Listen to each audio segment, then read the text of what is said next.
The biggie is don't smoke, because that's a nasty one. Get exercise, a healthy diet. It's all plain common sense. And if you're not feeling well, if you feel different, always check in with a doctor. It doesn't matter what age you are. Just check in and just get a checkup, and that's all. I mean, you don't have to be treading on eggshells, you know? And there's a lot of evidence that eating a whole food, plant-based diet is especially good for heart health. Is that something you'd recommend? Absolutely. We do recommend, every single cardiologist that I've seen at least recommends that we go on a typical diet with low fats, cholesterol-free foods, that type of thing. And I believe you have personal experience with heart issues. Tell me a little bit about what happened and how it's changed your life. I had a heart attack at 43. It was basically because I was diabetic and I'd gone undiagnosed because I never went to the doctor. Thankfully, my heart is really strong, but I've got it's a cardiovascular issue in my case. There's many different types of heart disease, and that's mine. And basically, I've had a couple more. I had one in April, which was rather unfortunate because it happened in the lockdown.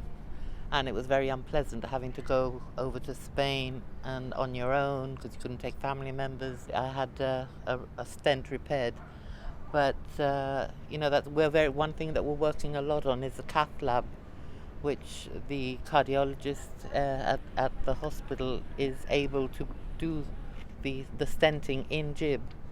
So if we could repatriate that service, that would be amazing. So that's one of the things that we're working towards. I myself am a heart transplant recipient. I was transplanted a heart in 2016 at Royal Papworth. I've now been 4 years